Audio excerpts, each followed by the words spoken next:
Okay, first of all, before we get started, I just want to say that it must be hell sitting through an ROH TV taping, just because they don't. It seems like they film a bunch of shows like right in advance. I don't know if they do them all in one day or how they do it, but it seems like the last 6 or 7 shows of maybe even 8. I don't know. I've kind of lost track now. But it's all come from the Duburn's Arena in Baltimore, Maryland. And it's just like, God, they really need to branch out some more. I'm just saying here. I mean, even with the Impact tapings, I think they might do 1 or 2 a night or something like that. I'm not sure exactly how they work it, but really, even the Impact tapings, they'll go out. They'll go outside the Impact Zone once in a while, maybe if it's a big show or something. But it's just like I get that ROH is probably trying to save money on like their television costs and whatnot. But it'd be nice if they had in more venues for their TV tapings. I'm just saying.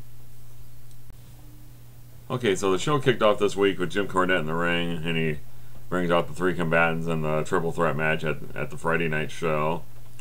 Eddie Edwards, Roderick Strong, and Davey Richards.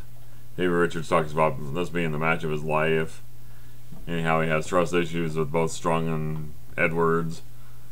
Especially with Strong, he'll kick his ass first, but he wonders whether he can actually trust Edwards, and Edwards is like, really?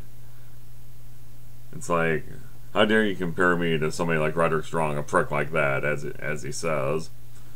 And then Strong was talking about things, and he was talking about if he somehow doesn't win the match on Friday night, he'll get the title shot on Saturday night because Michael Elgin would be facing Richards on the Saturday night show, and he says he would give up his shot. But before Elgin has a chance to answer, Jay Lethal comes out to the ring, and he's wondering why he's not getting a title shot because he beat Strong in the first March Mayhem match last week on TV. And then, Cornette says he's in the running. This was set up before all this happened. But he goes, "Oh, that's fine, but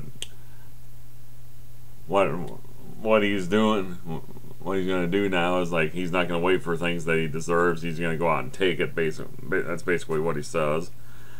And then business really picks up, because Kevin Steen comes, he's out on the ramp area and says, "Nice hat, Davey." And he's talking about how everybody in the ring is a bunch of handshakers and ass kissers, and he really wants Eddie Edwards to win, not because he likes him or anything, but because that means if Edwards wins, then that means he gets a title shot on the Saturday night show, and if that happens, he will be the new ROH World Champion, and he will become Jim Cornette's worst nightmare, personal nightmare. And that's basically how the segment ended. Okay, next then you had a tag team match between wrestling's greatest tag team, Haas and Benjamin, against Cedric Alexander and Caprice Coleman. He had promos from both teams. The Haas and Benjamin are talking about how they see Coleman and Alexander as a stepping stone to the Briscoes. They basically aren't respecting him. And then when you get to the Coleman and Alexander promo, Caprice Coleman calls them Cisco on steroids and Ben Stein's love child. Which I thought was pretty good. But anyway, the match itself is actually pretty good. You saw a lot of athleticism in the match, especially from Coleman and Alexander. There was a jumping hurricane run off the top rope, which I thought that was pretty impressive myself. But the finish came when the Haas and Benjamin were going for the leap of faith move, and then Briscoes came out of the back with a steel chair and bashed Charlie Haas's head in, basically. And Coleman and Alexander got the win. And because of that, they're they're gonna get the Russell Haas and Benjamin again on the Friday night show, and then they're also gonna be in a match on. I think they're gonna be in a match on Saturday night too. I forgot what it is, but somebody can probably let me know down below. But anyway, I thought it was a really good match. Then they come back from commercial, and Benjamin grabs the mic and he says that basically it's gonna be genocide for anybody named Briscoe and any of the idiot fans that cheer for them. And what that led into is the Inside ROH segment, the last showdown, the Sun Countdown. They go through a few of the matches, talk about how the El Generico and Kevin Steen match was made. Talking about La Revancha, which means revenge in Spanish. Something I never learned that word in my 3 years of high school Spanish, but hey, guess you learn something new every day. Then they had promos from Lance Storm and Mike Bennett. Storm talked about respect, how Bennett sees that ROH as a means to an end, blah blah blah, and Bennett talks about how you sound like you haven't taken a crap in weeks. Kind of talking about how Lance Storm always sounds so serious, and he's also from Calgary, Alberta, Canada. But anyway, he talks about, I'm going to get you laid. But better yet, I'm going to lay you out. That's basically how that segment was. I think Ben and Maria still got together and decided what they wanted to wear that day. And this time they were wearing the color purple. Nice. Anyway, then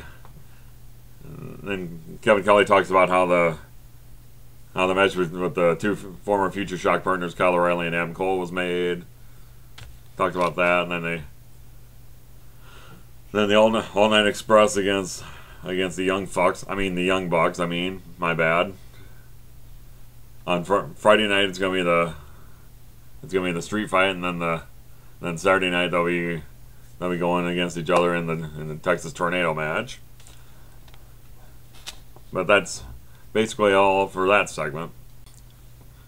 And then you get to the main event of the show. It's the second of the 4 March Mayhem qualifying matches between Adam Cole and the unbreakable Michael Elgin.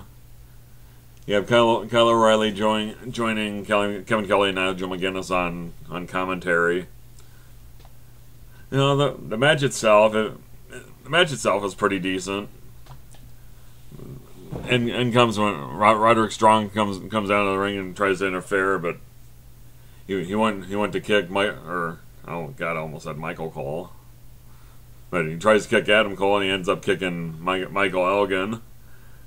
And that led to a roll-up, and Adam Cole wins, and he advances into the final 4-way in 2 weeks on ROH television. So, but basically, I think the bigger thing about this is that I think it's teasing dissension between the House of Truth, between Roderick Strong and Michael Elgin. I think something big could happen on the Showdown the Sun shows, whether it be on the Friday night show, but maybe more likely on the Saturday night show, because Michael Elgin might have a world title shot on the Saturday night show, and something could happen there.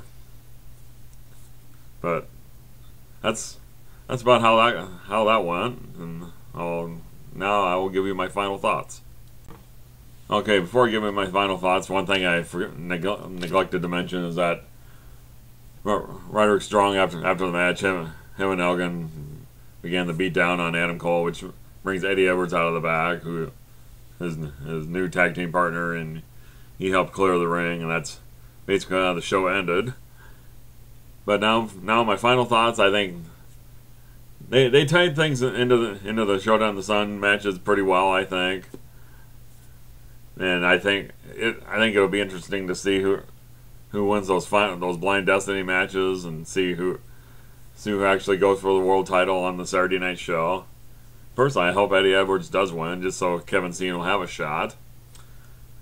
But and as far as like the dissension with the House of Truth, I think that could be really interesting. See seeing what happens there, because it seems like Michael Elgin's getting a lot of the blame for them losing lately. And I mean, with Roderick Strong losing last week's show, and then Roderick Strong causing him to lose on causing Elgin to lose on this week against Adam Cole. But boy, I wouldn't want to be Roderick Strong if Michael Elgin gets screwed out of the world title. So I'm just saying there. But anyway, let me know what you thought down below, and if you haven't subscribed up above, please do so.